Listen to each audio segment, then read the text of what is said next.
Hello everyone, my name is Jesús Aguayo and we are here with my friend Jesús Chavez. He's a car seller and he's a very big friend of me, and he speak with us about the superstitions.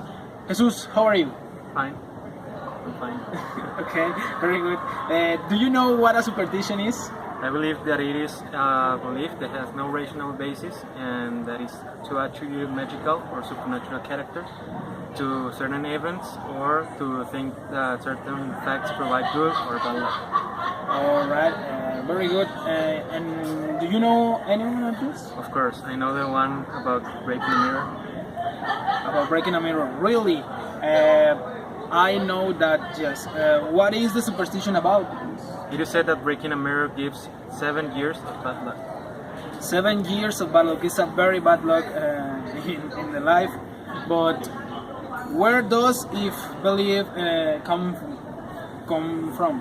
Like economic factors are also for some the object of this superstition. The first mirrors were made in Venice during the 15th century and were covered with a sheet of silver. They were very expensive, and the ladies, to prevent them from breaking, warned the servants that a broken mirror amounted to 7 years of bad luck. 7 years of bad luck. It's a very interesting comment. And Jesus, do you believe in that superstition? No, I think if one mirror breaks, we have to buy another one. We create our luck and our day. Alright, thank you so much, Jesus. And is the superstition of the mirror, broken mirror, he go out. Thank you so much for your attention and for your ask. And now we talk about the Dia de Muertos. It's a holiday in Mexico. It's a very, very good holiday. The 2nd of November, or all the years, the Mexicans celebrate and give flowers and give food of the dead people in the sky or in other set. But it's a very, very interesting holiday in Mexico. It's a custom. It's a very good because it's a traditional party. In Mexico, on November 2 of every year is celebrated the Day of the Dead. This is festival of the Dia de Muertos. This festival is characterized by bringing and offering our deceased people to come forward on the way, and it's said that on day they become to live with us. Regardless of the colony, neighborhood or town which it belongs, the inhabitants of the city of Monterrey live in the same celebration, the Day of the Dead, with multicolored altars and with flowers and paper, enriched with the viandas and the favorite drinks of the deceased loved one. The people that loves, for example, the people that love, my uncle love the beer, and in the Dia de Muertos, we gives beer in the stay when my uncle sleeping. Over the years, the offerings that have been placed have changed, although the scene is the same. To celebrate the visitors who arrived on November 1 and 2 to celebrate the Day of the Dead. Regardless of whether the dishes are not shaped, real or simulated with paper, cardboard, plastic and foamy, and as well as the traditional dead bread. The traditional dead bread is so delicious. All years the bread sales sell a lot of bread of this costume. With a rare exception, this November 2, most of the regios are agreed that they keep the tradition in their homes, with offerings ranging from the simplest to the most elaborate, with the candles, sugar skulls, and no be missing out not there, also wood and plastic. With colored paper, copals, cempasúchil flowers. Cempasúchil flowers is a traditional flower about this celebration, this holiday. And lion's paw. This festival, which most of the inhabitants in the city celebrate on November 1 and 2, declared by UNESCO an intangible cultural heritage of humanity.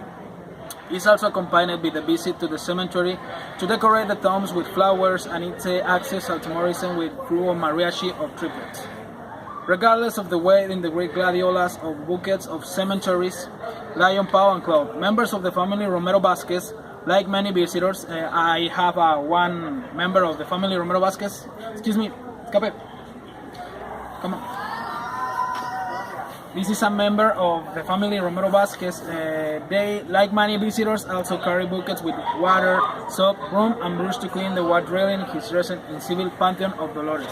He visited the Civil Pantheon of Dolores, and he said that it's so interesting and it's so colorful and so beautiful because many people it's visited of this cemetery because it's a traditional cemetery. This and it's so old in the state. Although such is the case of the Panteón San Juan Aragon, which also customary are not closeted, because the visitors stay to celebrate in front of the tombs with altars, food, drinks, the flowers and copper. Some cemeteries don't close up in the night and in the day because the people go and give to the dead people flowers, love, drinks they love, and bury, and so many things that the people dead loves, and so it's because the people the cemeteries don't close up in these celebrations. Now we thank you so much. Now we I speak about a book of the terror or horror book. It's a review or a horror book. The horror book is the name In the Mountains of Madness by H.P. Lovecraft. This escritor have many books of horror, and he's a very interesting books because is the books when you reading the books, it's amazing. When you're reading the books, it's so interesting, and you can feel the scare, you can feel the emotion of the author. H.P. Lovecraft is the only author with the sprays coastal from the arid and desert lands of Antarctica, a place where days is a curry animal and in a terrifying world populated by millennial strengths to human reason. The Mountains of Madness is a journey that begins as a scientific expedition but gradually descends to the most ancestral and irrational fears of humanity to prove that science and reason are not sufficient shields against the truth. This short novel is part of the series of Cthulhu myths that with such care and love of the terrifying dial of Lovecraft. Frank Belkamp, Love Bloch, August Derleth, Henry Kuttner, or Ransel Campbell. Among others is the early 20th century. His works revolve around the existence of ancient entities extraterrestrial that may eons dominated the earth, and that at present they want to recover to the dominion and to end the human race. It short these stories, and especially those written by Lovecraft. One of the true importance of the human life is its smallness and is the face of the cosmic terror that dominates us without or knowing it.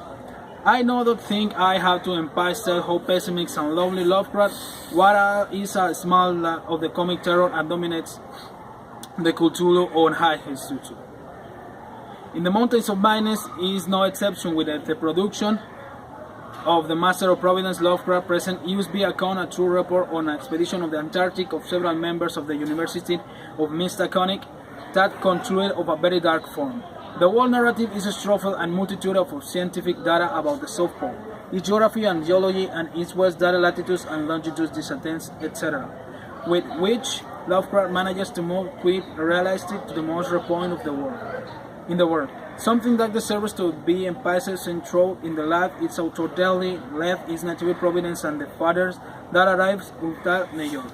It's a very interesting book. When I read it, I can feel the scare, I can feel the emotion that the author bring it, and it's all. Thank you so much for watching, and thank you for your attention.